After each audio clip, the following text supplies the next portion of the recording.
In this tiny room of only 10 square meters, an unimaginable gathering of 5 factions took place. Ordinary humans, ghosts, subterranean people, magical girls, and aliens. They all clashed fiercely over the rights to use the room. On this particular day, Satomi started living alone due to her father's sudden job transfer.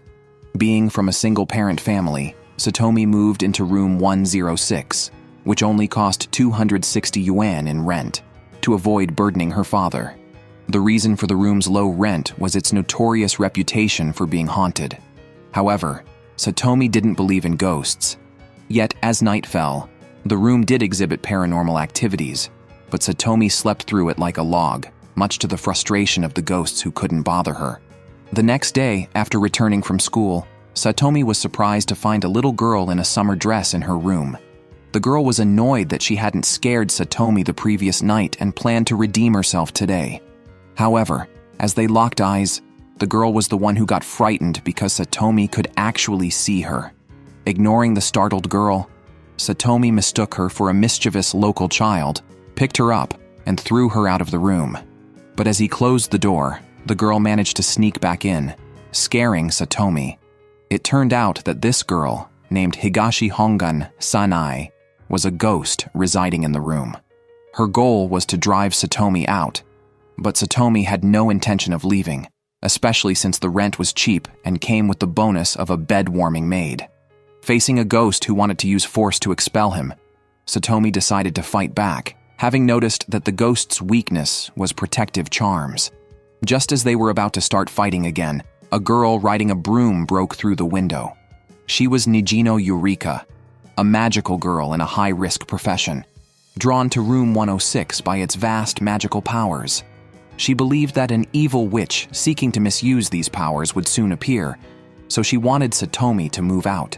However, her abrupt appearance and costume led Satomi to mistake her for a cosplay-loving teen, and he threw her out of the room. The two inside were about to engage in a fierce battle, but the outdoor commotion of ghostly wails suddenly made them lose interest in fighting. They decided to temporarily cease hostilities. Just as they sat down, the tatami on the floor was suddenly lifted, and the next second, a beautiful young woman named Kurano Kiriha emerged from a hole. Claiming to be one of the Earth's people, known as subterraneans, she too was here for the room. Her ancestors' altar was once built here, and she hoped to exchange 6 large gold blocks for the room from Satomi. Satomi was initially inclined to agree, seeing her sincere attitude. However, he changed his mind when she mentioned her plan to rebuild the altar to mass-produce spirit particle weapons to conquer the surface world. Seeing Satomi's change of heart, Kiriha resorted to her second plan, the well-known strategy of seduction. Under her fascinating assault, the iron-willed Satomi almost succumbed. At that moment, the room suddenly lost power, and magical circles began to appear on the walls. Satomi would not allow anyone else to contest the room, so he planned to decisively send the intruder back. However, he was a step too late.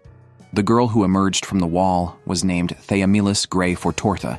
She was the 7th princess of the Galactic Empire. Unintentionally, Satomi placed his hand where it shouldn't have been, and the next second, the offended princess exploded in anger. She immediately activated the Blue Knight, her all-purpose wrist-worn device equipped with formidable firepower. If not for Kiriha deploying a barrier, they would have been reduced to ashes. Seeing that the room was nearly destroyed, Satomi grabbed a baseball bat and attacked Grey. Unexpectedly, a protective shield appeared around her, and Satomi was sent flying back. Grey laughed heartily at this. Just then, the ghost suddenly floated beside Grey and used her ultimate skill, Updraft. This breathtaking move by the ghost helped Satomi catch his breath and led to her being nicknamed Tulip. Nevertheless, this only infuriated Tulip further. She ordered the Blue Knight into its final attack mode, intending to use an antimatter cannon to obliterate the place. At this critical moment, Grey's guard officer appeared and stopped her rampage. If she insisted on destruction, she would lose her right to succession. After much convincing from the guard officer, a calmed Grey withdrew her attack order. Suddenly, the door was pushed open, and the strongest fighter of the drama, the landlord, made a dazzling entrance. Seeing her property damaged beyond recognition, she fiercely thrashed them. After a round of friendly exchanges, they all felt the terror of being dominated by the landlord. After learning the whole story, she made everyone sign a non-aggression pact, meaning as long as they didn't damage the room, they could do whatever they liked. If anyone broke the pact, they would be made to rest there permanently. Since they couldn't use force, under Satomi's suggestion, they decided to determine the winner through a game of poker. The 5 of them each had control over 1 stack of the 6 stacks of room space, with the remaining space serving as a neutral zone. Each stack was worth 180 points. They would then play a card game to try to win points from each other. The first place could take 3 points from the last place, the second place would take points from the fourth, and the third place would remain unchanged. Whoever lost would give up their right to the room. Eureka thought she could easily dominate Tulip and Kiriha, who had never played card games before. However, the reality was harsher than she expected. The results spoke for themselves. Not only did Eureka lose, but she also ruined her dinner for the next day. The evening ended with Eureka's dramatic defeat. The next day, after Satomi returned from school, Kiriha tried to conquer Satomi with her cooking, hoping he would willingly give up his points. However, Satomi resolved the situation by offering to pay for the meals. Thus, a deal was struck, and Kiriha happily drew closer to Satomi. That evening, as the ghost watched the delicious food on the table, she begged Satomi to let her possess him. Although she couldn't eat, by possessing someone, she could taste the flavors. After receiving Satomi's consent, the ghost hugged him from behind. This hardcore possession was nothing like I had imagined. I really am still too young. The next day, Satomi sat on the king's throne, recuperating from the recent days of matching wits with them.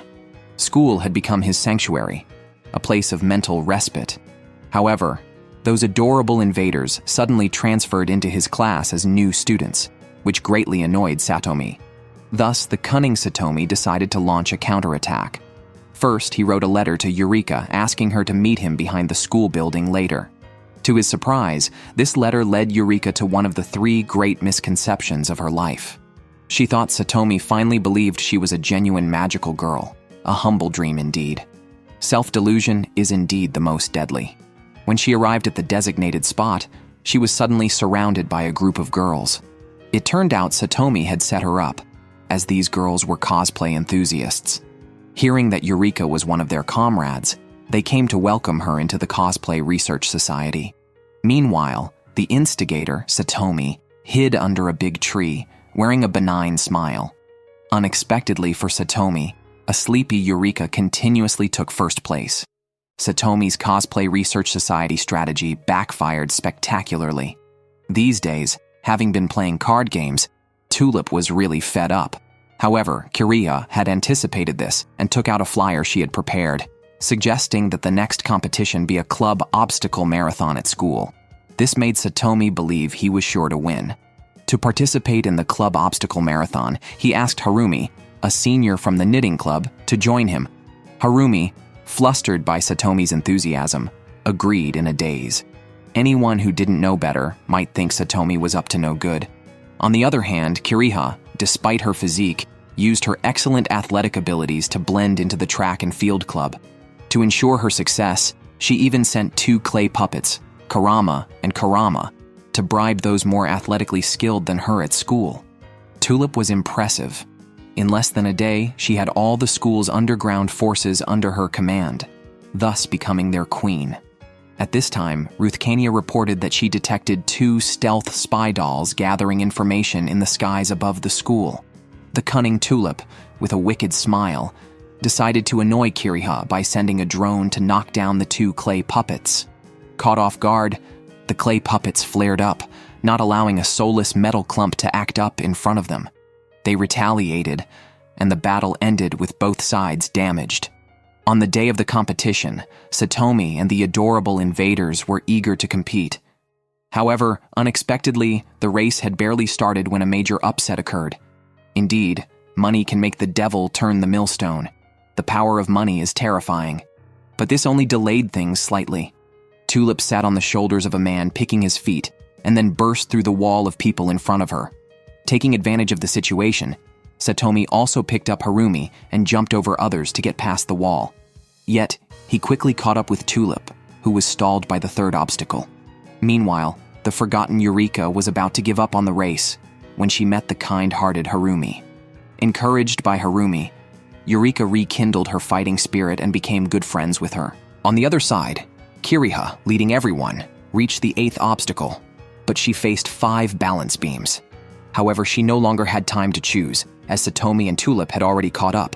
Just after Kiriha started, Satomi also stepped onto one of the balance beams.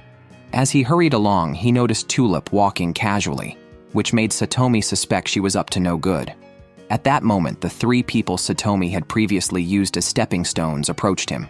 Fortunately, they didn't recognize Satomi's face, only remembering that he was with a woman, so Satomi's unfortunate friend ended up taking the blame. As the men landed, a burst of light shocked everyone. Indeed, Tulip had not been well-intentioned. She had secretly planted landmines on the course. Everyone saw that Tulip was walking a safe route, so they all rushed to follow her. Facing the incoming competitors, the foot-scratching man blocked them with one hand. Tulip was stunned because she had explicitly said not to plant mines on this path. As she spoke, she was knocked off the track by a person with a flamboyant hairstyle, and a series of explosions made it difficult for everyone to cope. Fortunately, Satomi survived the explosion and led the group. As he was about to enter the final obstacle, the ghost inappropriately commented that it would all be over after completing the borrowing race. However, Satomi only heard the word "over," which led him to believe he had won, causing him to faint. By this time, Kiriha and Tulip had caught up, and the two were about to enter a fateful showdown, ending in a draw. In the end, Harumi and Eureka, from the knitting and cosplay clubs, benefited and won the victory. However, the matter was far from over. An angry landlord with an explosive hairstyle demanded to know who had set up the landmines at the 8th obstacle. Everyone pointed at Tulip. Just as Satomi was laughing at Tulip's self-inflicted misfortune, the next second, it was his turn. The former seniors looked at him menacingly, turning Satomi and Tulip into a pair of fugitives. This man was too unappreciative, ignoring the beautiful scenery in front of him, only flirting with the ethereal Harumi. That day, Satomi and others won accommodation vouchers for a seaside hot spring inn at a shopping street lottery, temporarily pausing the battle over room 106. They then went to a swimwear shop to pick swimsuits for the coming summer retreat. However, it was challenging to find a sexy swimsuit that fit Tulip's figure. Kiriha, standing by, was smugly pleased, which was indeed a sad story. The next day, Satomi, serving as a handyman, prepared a large sun umbrella. Then, the girls in their swimsuits appeared on the beach. As soon as the girl squad showed up, they immediately became the focus of male beachgoers. However, they didn't care about the onlookers, crowding in front of Satomi, generously displaying their perfect figures, all hoping for compliments on their swimsuit looks. But their expectations fell flat because walking towards them was Harumi, dressed innocently. The 6 ignored girls felt a surge of discontent and decided to teach Satomi a lesson. Thus, Satomi was inexplicably beaten up. Shortly thereafter, poor Satomi was buried in the sand with only his head sticking out, demonstratively showing us what it means to truly stick your neck out. After disciplining Satomi, the 6 girls started playing beach volleyball nearby. It seemed that everyone was showing off their skills, except Eureka, who was getting thrashed. Indeed, being a magical girl is a high-risk job. Just as the girls were considering forgiving Satomi, they saw him having a great time with Harumi, showing no signs of remorse. Therefore, they decided to teach Satomi another lesson. Suddenly, a large watermelon appeared next to Satomi's head. Yes, the punishment involved was hitting the watermelon. Which would be hit first, the watermelon or Satomi's head? The countdown of fate had begun. Harumi's concern was stopped by Eureka. As they were enjoying themselves, 2 men in black quickly approached Satomi. Just as Annette was about to capture the ghost, she dodged the sneak attack in the nick of time. However, Tulip was not so lucky and was caught by the net right away. The 2 beautiful girls naturally would not let them get away. As night fell, Satomi and his group all went to sleep. Since they had only booked 1 room, all 7 of them slept together. Suddenly, Satomi turned over and hugged Ruth Kanya, who was sleeping next to him. Startled awake, Ruth Kanya thought Satomi was after her body, but instead of resisting, she felt a slight joy. Just as she was about to surrender herself, Satomi blurted out, "All the rhinoceros beetles on this tree are mine." It turned out Satomi mistook Ruthkania for a tree inhabited by many beetles. Wasn't she more attractive than a beetle? The awakened Satomi apologized to Ruthkania, but she was not ready to forgive him that easily. Who knew Satomi preferred beetles over women? After being kicked out, Satomi encountered Kiriha, who was staring at a small card. Observant Satomi asked about the card's origin, and Kiriha revealed it was a gift from someone she liked. Suddenly, the ghost jumped out and scared them, and the protective charm on Satomi's neck became visible, zapping the ghost. Facing the fact that Satomi carried a protective charm, the ghost felt as if a sharp blade had pierced her heart, mistakenly thinking Satomi disliked her. Heartbroken, she flew away alone. Meanwhile, the men in black, having failed to capture the ghost, decided to use a secret weapon, vowing to successfully kidnap the ghost. Children should never be left alone to avoid giving evildoers an opportunity, otherwise they might end up like this ghost, targeted by the terrible Uncle-town. These two were ghost hunters, specializing in abducting ghosts. Upon discovering Sanai, a rare high-density ghost, they were blinded by the prospect of wealth, as selling her to a collector would make them overnight millionaires. This scene was accidentally witnessed by Eureka. Although she was terrified of specters, as an embodiment of love and justice, she decided to step up. Just as she was about to transform, some girls nearby mistook her for the cosplay goddess descending and excitedly carried her away. Meanwhile, as Satomi searched everywhere for the ghost, he stumbled upon Eureka tied up like a pig for slaughter. The ridiculous scene before him left Satomi speechless. Shortly after, Satomi learned from Eureka that the ghost, Sanai, had been captured by men in black. The next second, he set off to rescue Sanai, completely ignoring Eureka's well-being. Relying on Eureka's eyewitness account, Satomi and his group stormed the enemy's hideout and effortlessly destroyed the armored guards inside the house. Afterwards, Satomi kicked open the basement door, and seeing that the ghost was unharmed, he was temporarily relieved. However, facing the imposing group led by Satomi, the men in black remained unnervingly calm, and even made bold claims, boasting to the extreme. They argued that kidnapping ghosts wasn't illegal, whereas Satomi and his group could be legally penalized for breaking into a home. This gave the men in black their brazen confidence, but this time they had bitten off more than they could chew because Kiriha and the others were no ordinary humans. Seeing that Satomi and his group were undeterred, the flustered men in black immediately sent a legion of evil spirits to attack them. Although these spirits were mere minor nuisances, their sheer numbers made them a formidable force, matching Satomi and his group blow for blow. At that moment, a female evil spirit watching the battle became enraged and decided to devour Sanai to increase her strength. She summoned battle-ready evil spirits and prepared to transform into a super monster.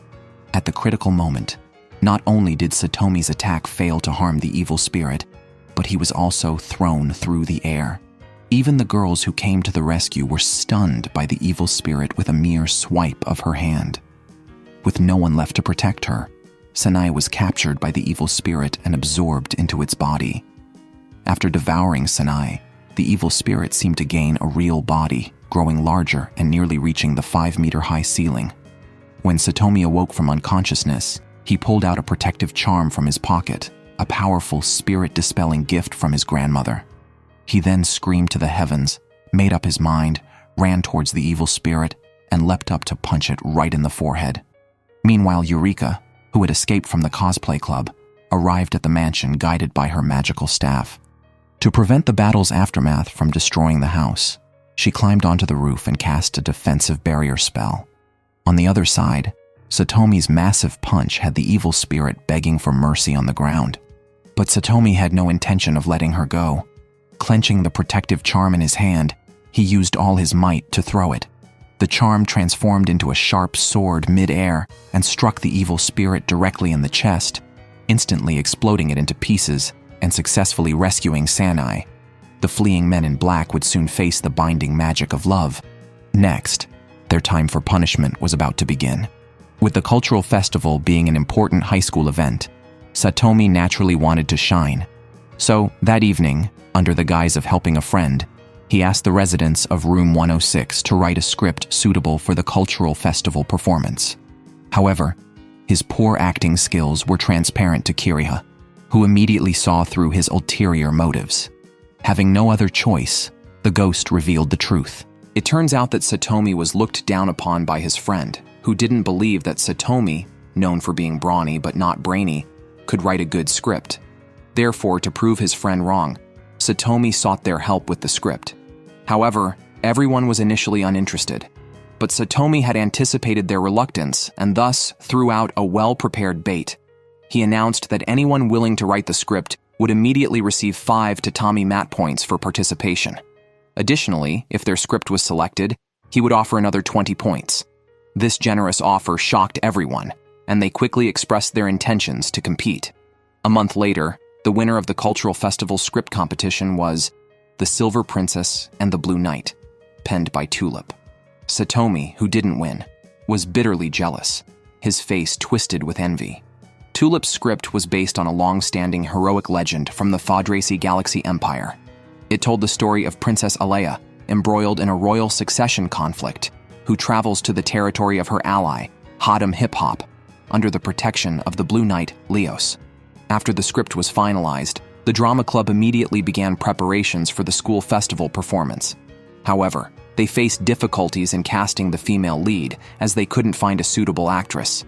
Just when they were at a loss, Satomi appeared, claiming he knew the perfect candidate to play the Silver Princess. But as a condition for his referral, he demanded that Eureka be given a visible role in the play.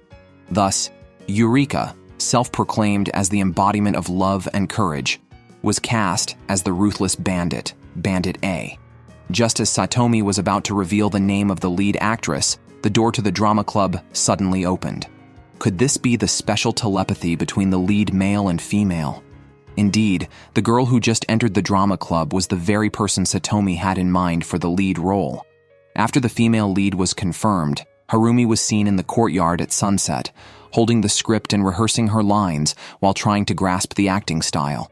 However, she struggled to capture the emotions of the Silver Princess. Noticing her difficulty, Satomi decided to join her in practicing their scenes together.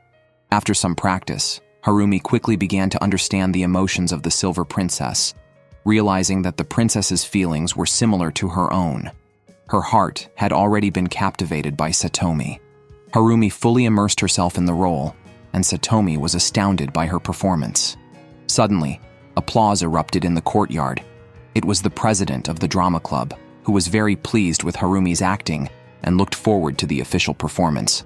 The next day, as Satomi was on his way to work, he was startled by a slime suddenly popping out. Tulip's head emerged from it, resembling a turtle. This transformation happened because she had fallen while carrying heavy props for the play. Unexpectedly, after Satomi helped her up, he knelt on one knee and said, "Your Highness, are you unhurt?" Upon hearing this, Tulip could no longer take her eyes off Satomi. Tulip overlapped Satomi with the Blue Knight and subconsciously exclaimed, "Lord Blue Knight!" Coming to her senses, Tulip immediately turned around, her face flushed red. They then proceeded to the gymnasium for the official rehearsal. However, Harumi's acting was dreadful, a stark contrast to her previously impeccable performance. The director was baffled as her once flawless acting had now vanished without a trace. At that time, Satomi came forward to smooth things over, because he understood Harumi's acting skills better than anyone. He believed the issue must be with someone else. Sure enough, when Satomi and Harumi practiced their scenes together, Harumi's exquisite acting returned. This astonished Tulip because the current Harumi was exactly like the Silver Princess she had imagined. Satomi was also quite cunning. Although just a bit player, he had the main character's lines memorized perfectly. The outstanding performances of the two won unanimous praise from those present. However, Tulip was puzzled. Although Satomi's acting skills were notoriously poor, she couldn't help but feel that Satomi was the Blue Knight himself. Afterward, Kiriha suggested that Satomi should play the Blue Knight, and everyone enthusiastically agreed. Thus, the world with only a friend hurt was completed. Just then, a sneaky girl suddenly peeked through the door crack. Indeed, a new harem member had appeared. Later, to improve his acting, Satomi underwent extensive Blue Knight training with Tulip. On the day of the rehearsal, Satomi and Harumi performed their scenes on stage, and their impressive acting once again made Tulip mistake the two for the real Silver Princess and Blue Knight. However, their next lines were exactly what Kiriha's first love had once said. "Where did Big Brother come from? I come from beyond 1,000,000 years, a journey of 1,000,000 miles." Kiriha intended to ask why the Blue Knight would say such a thing, but then she noticed the spotlight was shaking and yelled for everyone to run. At the last moment, Satomi successfully rescued Tulip. However, Tulip hadn't snapped out of her role and was still treating Satomi as the Blue Knight, anxiously inquiring about his injuries. Satomi quickly responded, "Please calm down, I'm not the Blue Knight." Realizing her mistake, Tulip blushed. At that time, Kiriha turned into a detective and discovered that this was a human-made accident, which meant the enemy had arrived. The so-called enemy was the second princess of the Fodraci kingdom, a fierce rival of Tulip's. Her purpose was to prevent Tulip from becoming the heir to the throne. Consequently, the group unanimously decided that Satomi should be responsible for Tulip's personal safety. In the following days, while everything seemed calm, it also meant that the enemy was likely preparing a major move.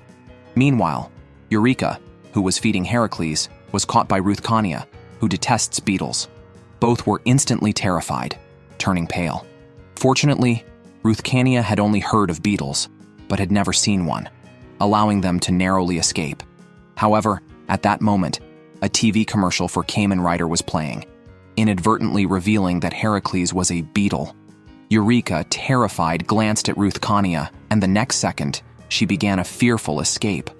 Eureka, crying and running in terror, fled to the gymnasium to seek help from Kiriha and others. Sobbing, she explained the situation. The landlord, hearing this, told her to hide in the warehouse. No sooner had Eureka left than Ruthkania arrived, her eyes fierce. She ignored the girl's greetings and scanned the warehouse with sharp eyes. Then, gripping a fly swatter menacingly, she slowly advanced. Suddenly, her gaze drifted to the stage where Tulip and Satomi were dancing joyfully. This scene brought the irrational Ruthkania back to her senses. However, just as everyone breathed a sigh of relief, the clay puppets on guard duty suddenly sounded an alarm. "Prepare for battle." As soon as these words were spoken, Dara, the second princess of Fodrace, appeared, raising her thick beam cannon, ready to strike with a soul-piercing shot. But Satomi felt something was amiss.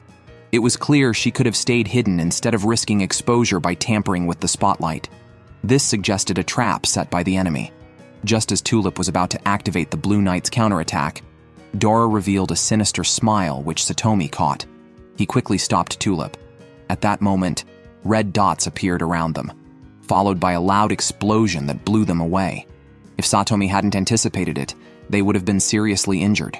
Indeed, Daura had rigged a trap that would detonate explosives whenever a weapon was drawn. Afterward, Satomi instructed the ghost and the soldiers to protect Tulip while he went to confront Daura. Getting too deep into his role, he completely forgot he was just an ordinary person. He then leaped up, leaving a striking figure behind. The dual sword-wielding Satomi, glowing with a white light, launched an assault on Daura. However, Daura underestimated him, thinking he was no more than an ant she could easily crush. Satomi wouldn't miss this opportunity. He leaped up and slashed down with his great sword, but the blade was blocked by Daura's protective shield. As Daura gloated, Satomi activated the protagonist's aura, turning into light. Just as the shield was about to be split open, a fearful Daura raised her beam cannon, intending to strike first. At this moment, Sanai extended a helping hand, using her super move, Rising Airflow, which created a momentary flaw. This moment decided the outcome of the duel. The frustrated Daura, her plan foiled, decided to use a cosmic battleship to kill Satomi. At this critical moment of life and death, Kiriha stepped forward. She had found the explosive device Daura had set up. Now it was her turn to taste the explosion. After the smoke cleared, Daura had already disappeared. True to her cunning nature, her skills in making a quick escape were unparalleled. Unexpectedly, Daura had hidden herself in the warehouse, preparing to deliver a fatal blow to Satomi and the others. Just as she was about to strike, Eureka, falling from the sky, hit her on the head, knocking her out cold. Thus, Daura's final counterattack ended in failure.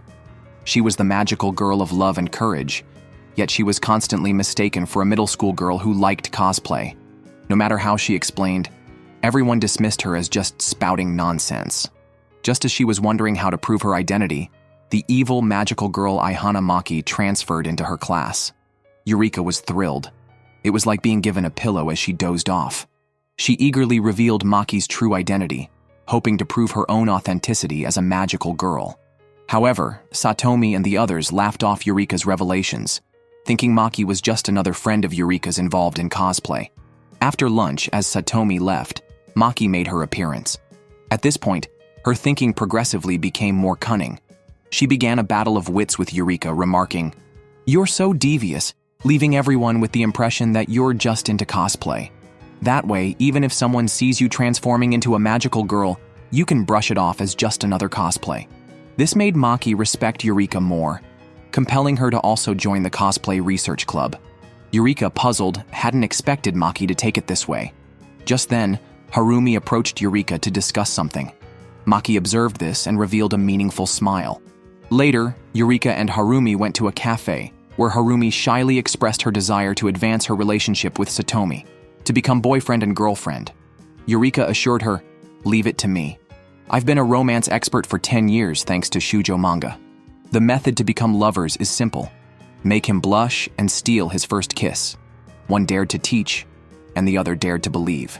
Returning home, Eureka heard Maki's voice inside the house, which startled her. Frustrated, she wanted to drive Maki out. She seriously told everyone that if they continued to let Maki stay, once she gathered enough information about the room, she would take over the house. Unexpectedly, everyone dismissed her warnings, telling her they were holding a welcome party for Maki and would play the cosplay game tomorrow.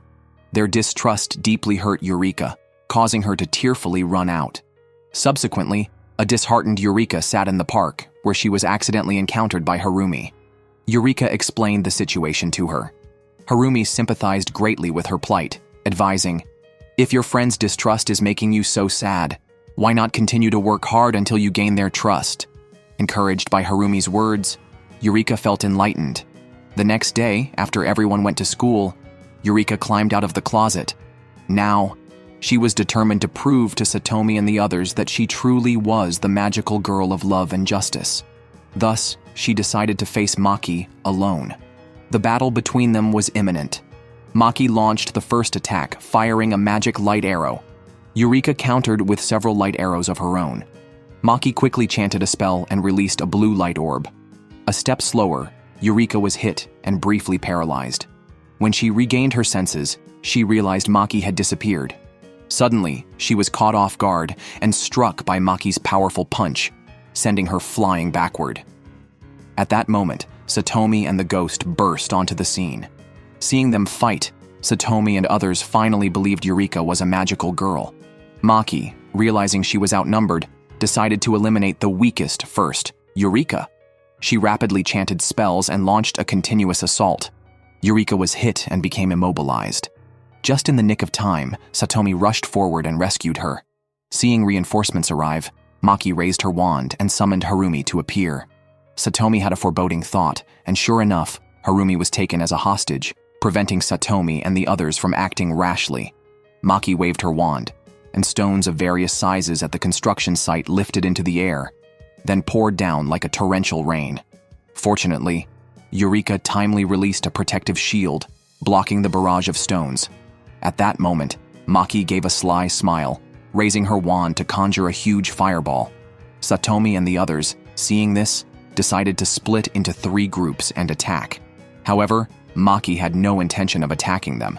Her target was Harumi, aiming to lure Eureka into a trap. Eureka knew this was a trap set by Maki, but she still selflessly blocked the attack meant for Harumi. Indeed, being a magical girl is a high-risk occupation. The girl struck by the magic fell to the ground like a puppet with cut strings. Just as everyone thought she was doomed, her body suddenly emitted a white light, and the girl enveloped in this light began to heal from her injuries. At the same time, Harumi also began to awaken. Emitting a divine glow, she summoned a powerful light sword and then told Satomi, "This is your sword." After speaking, Harumi returned to her normal state and fell into a deep sleep. Satomi lifted the light sword, bursting with an impressive aura. Holding the light sword, he made Maki gasp, for she knew well the immense power hidden within it. Maki quickly recited a series of spells, launching a powerful electric magic attack at Satomi. But with a roar, Satomi swung his sword, cutting down the attack with a single stroke. He then swung the light sword and leaped toward the enemy. Despite Maki's best efforts to counter, her magic was futile against the mighty light sword, leaving her powerless to retaliate. The impressive aura emitted by Satomi made Maki's scalp tingle. She decisively cast a fog magic spell, using the thick fog to cover her escape from everyone's sight. Not long after Maki fled, Harumi and Eureka both woke up. Meanwhile, Sanai ran to the school to call for reinforcements.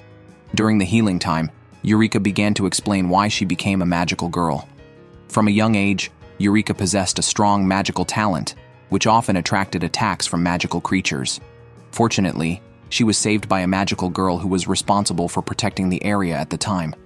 To repay her, Eureka became the assistant of magical girl Nana. However, 8 months ago, she was kidnapped by an evil magical girl and held hostage. The kind-hearted Nana took on the combined attack of 7 magical girls to save her. In the end, severely injured, Nana released all her magical power in a Pyrrhic move, severely wounding the 7 magical girls. Although the enemies were left with psychological scars from the battle, Nana also lost her humanity as a magical girl. Thus, Eureka inherited her mission and began to protect the safety of Room 106. Understanding everything, Satomi was deeply moved and decided to help Eureka defeat their enemies. Meanwhile, the fleeing Maki arrived at Room 106 and began to analyze the magic sealed in the room. By the time Satomi and the others arrived, Maki had already harnessed the room's magic, and the two sides immediately engaged in battle. Facing several fireballs launched by Maki, Satomi easily destroyed them all. Maki, seeing this, counterattacked.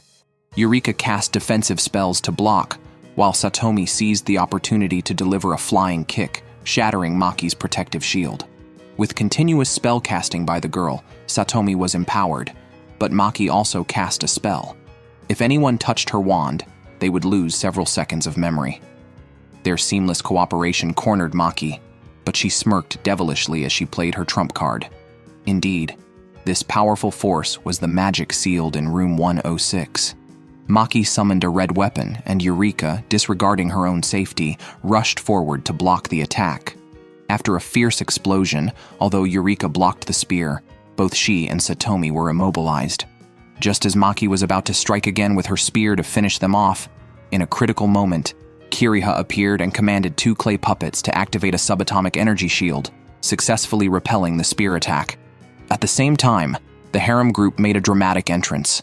Tulip, extremely angry, used her bracelet to issue an attack command to the cosmic battleship Blue Knight orbiting in space. Maki, sensing trouble, quickly deployed defensive magic.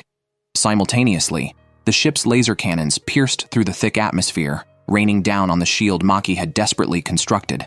Seeing this, Maki hesitated no more and poured all the remaining magic of Room 106 into the shield, barely blocking the barrage from the Blue Knight.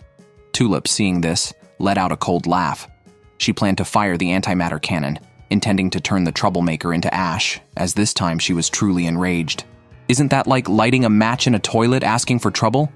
At this moment, the landlord, the ultimate authority, appeared, questioning who had damaged the property. Everyone pointed at Maki, and the next second, she was sent flying. Isn't ganging up usually the villain's exclusive right? Maki never expected to be on the receiving end of a beating. Realizing her situation was hopeless, she removed a decoration from her wand and rapidly chanted a spell. The decoration emitted a bright white light, blinding everyone momentarily. This light not only allowed Maki to escape, but also wiped everyone's memories. Seeing Satomi once again teasing her about her cosplay, Eureka was incredulous. She had just managed to convince everyone of her identity as a magical girl, and now, thanks to Maki, everything had reverted to before. The clever subterranean people had figured out a way to invade the surface world without drawing blood, integrate with the local residents, earn their support and favor, and gather people's hearts as the first step in their plan. Thus, as the Vanguard officer, Kiriha readily agreed to a request from the residents to perform in a kindergarten hero show. Tulip perked up at the mention of acting. Satomi turned to run because Tulip was quite the tiger mom, and he didn't want to be on the receiving end of another beating. However, hearing that Harumi would also be performing changed everything for him, and he immediately agreed. On the day of the performance, Ruth Kania, acting as the narrator, engaged the children's emotions. As the smoke cleared, 3 oddly dressed figures appeared at the center of the stage. Tulip declared, "Superman is no more. He has been defeated by me, the demon princess of the subterranean empire." The children didn't believe it. Seeing the play going off script, Kiriha quickly steered it back on track. Following instructions, Satomi leaped off the stage and grabbed Harumi's arm, pulling her out from the parents' seats. "Hey, let go of my girlfriend!" Although it was all part of the play, Satomi was still annoyed, so he made the act real by slapping the man away. After settling his personal score, he then summoned his exclusive mount. So Eureka, dressed as the Black Horse, made her entrance. Satomi instructed the Black King to head directly to the wedding venue. Hearing this, Harumi felt secretly thrilled. The children in the audience commented, "Women really like bad guys," which was an eye-opener for the adults. According to the script, the hero of justice was supposed to appear at the center of the stage against a backdrop of fireworks. However, an unexpected event occurred. At the same time, the impoverished Sentai team received an alert about an invasion by subterranean people and promptly arrived on the scene of the hero show. Just as the 5-member team completed their transformation, Satomi, infuriated, swung his right fist at the red flash and angrily reprimanded them. "Are you underestimating the spirit of special effects? You're all the same color!" Ruth Kania, seeing this, immediately stirred up the children's emotions. The kids collectively began to criticize, and Satomi's anger did not subside. Completely forgetting he was supposed to be the villain, he instead incited the children to call for the real hero. The children's passionate cries successfully summoned the real hero, steering the play back on track. The performance ended successfully amidst the audience's applause and cheers, and the Sentai team finally realized they had gone to the wrong set. However, the only female member of the team was captivated by Satomi's commanding presence, thinking, "I wish he would punish me." After the show, as Satomi and others were on their way home, they accidentally came across Kiriha and the subterranean people cleaning. The ghost, seeing this, quickly pulled Satomi into an alley and frantically announced, "It's terrible. Kiriha has begun her invasion of the world. If we don't come up with a plan, this city is in danger." Although it seemed strange since Kiriha appeared to be merely sweeping, they couldn't imagine how sweeping could be related to an invasion. Is she planning to sweep away the air so people suffocate? It wasn't until Harumi unintentionally mentioned she was a part of this town that Satomi had an epiphany. To confirm his suspicions, he decided to start wooing Kiriha. He told her, "Your invasion is too gentle. It's more like immigration than invasion. You've obtained a place to live through legal means, actively integrating with the local residents, and you've shown nothing but goodwill and sincerity." If Kiriha had initially been upfront with Satomi, he expressed that he would definitely have helped her. "Do you have a reason you couldn't trust me?" It seemed like he had struck a chord, but she did not reveal her thoughts. Instead, she took out a card given to her by her first love from a surprisingly sentimental place and asked Satomi, "Can you accompany me somewhere tomorrow?" The next day, Satomi kept his promise and prepared to go out with Kiriha. However, their intimate behavior caught the attention of 5 pairs of eyes. Under this strange atmosphere, the two, fully dressed, left the house. Realizing what was happening, the harem members, frantic like ants on a hot pan, distorted by jealousy, followed them closely. At the same time, another person was going crazy, the female warrior from the Sentai team. Like a true masochist, she fantasized wildly about being scolded by the dashing Satomi. Just then, the alarm sounded again. Yes, the powerful subterranean people had appeared. They watched as Satomi and Kiriha happily walked towards the amusement park.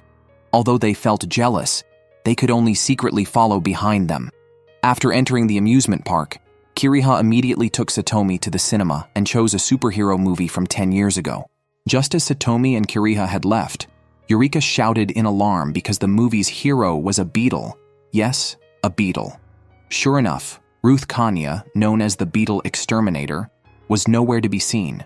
Shortly after, one of the beetles at the hero show venue was instantly killed by an unexpected fly swatter. Ruth Kania's sharp gaze seemed murderous. Fortunately, This beetle was the landlord, whose power was off the charts, and this prevented Ruth Kania from going on a killing spree. While the two of them were fighting fiercely, Satomi and Kiriha had already finished the movie and were preparing to ride the Ferris wheel, known as a romantic spot. At the Ferris wheel, Kiriha suddenly threw herself into Satomi's warm embrace and playfully spoke with a firm tone. She explained that 10 years ago, her emotions were very unstable because her mother had just passed away. In a fit of anger over a trivial matter, she had a huge argument with her father and ran away from home. She then came to the surface world, which the subterranean people considered a forbidden area, and there she met her big brother, her first love, and the only romance she had ever had. This amusement park was filled with memories of her and her big brother, which is why, when her tribe decided to invade the surface world, Kiriha volunteered to lead the charge in hopes of seeing her first love again. For this purpose, she had to invade peacefully. She couldn't let the streets where her big brother lived be destroyed by war. This was why Kiriha chose to invade the surface in a gentle manner. At that moment, a chilling, thunderous noise came from below. Suddenly, a huge submarine broke through the earth, appearing in the crowded amusement park. Kiriha sensed trouble because only the ruler could mobilize a subterranean submarine. As feared, the worst-case scenario unfolded because this dry old man was a radical who advocated for armed invasion. Eureka, responsible for guarding this area, immediately released displacement and defensive barriers. On the other side, the old man not only ignored Kiriha's orders to retreat, but even ordered his soldiers to open fire. From the beginning, he had never intended to let Kiriha live. He planned to frame her death on the surface dwellers, shifting public opinion towards the radicals and prompting an aggressive war against the surface world. Seeing his soldiers taken down, the old man quickly summoned giant, battle-ready clay puppets. As soon as the clay puppets entered the scene, they launched laser attacks at Kurama and Kurama, leading to an intense exchange of fire where endurance was key. Unfortunately, it ended in a draw. At this moment, Satomi took advantage of the old man's distraction and rushed up to punch him in the face. He then attempted to persuade the old man, but was unexpectedly attacked by a soldier who had awakened, almost causing him to fall off the submarine. Seeing Satomi struggling for his life, the old man immediately ordered the clay puppets to deliver a fatal blow. At the critical moment, a blue light struck the clay puppets, and with the addition of allies, the situation was quickly reversed. Seeing this, the old man activated the second form of the clay puppets. Giant eggs rolled off the bodies of the clay puppets, transforming into smaller clay puppets that surrounded Satomi and the others. However, the old man underestimated the strength of Satomi and his group. To them, these clay puppets were merely a trivial challenge, easily shattered one after another. Suddenly, a large clay puppet flew towards Satomi from above. At the last second, Kiriha swung her fist with all her might, landing a heavy blow on the clay puppet. Seeing his prized weapon defeated, the old man still planned to resist stubbornly. He resorted to trickery, using the dust to look for an opportunity to ambush Satomi. Unbeknownst to him, Satomi could perceive everything in the smoke through a ghost's possession, making the old man's movements obvious. Caught off guard, the old man could only tremble under Satomi's sword. Just when everyone thought victory was assured, the old man unexpectedly ordered the clay puppets to self-destruct, intending to take Kiriha down with them. Fortunately, Eureka had previously set up a defensive barrier, which rendered the clay puppets' self-destruction ineffective. Unable to accept defeat, the old man turned mentally unstable and eventually fell to Kiriha's punches. This man was indeed lucky, living with 5 uniquely beautiful women in a cramped room, a petite and adorable ghost, a naturally clueless magical girl, an empathetic alien sister, a textbook tsundere flat-chested girl, and a voluptuous subterranean woman. Not only did he experience the morning call service of these beauties every day, but he also woke up to the heartwarming scene of them cooking for him. It was truly a man's paradise. As December arrived, the students began discussing Christmas.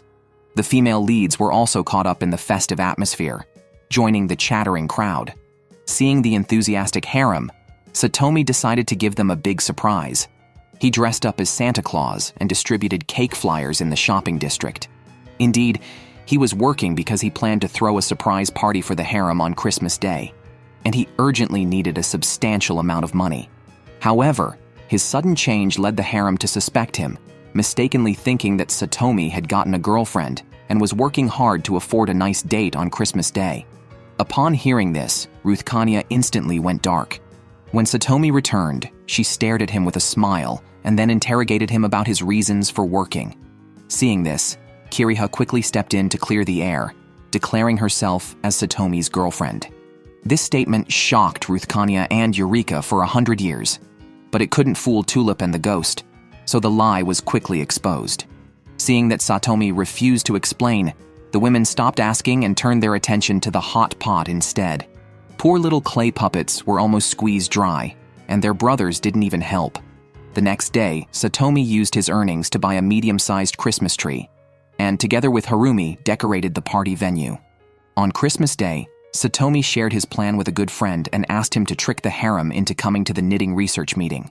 Seeing this, his friend agreed on the surface but was actually harboring some mischief.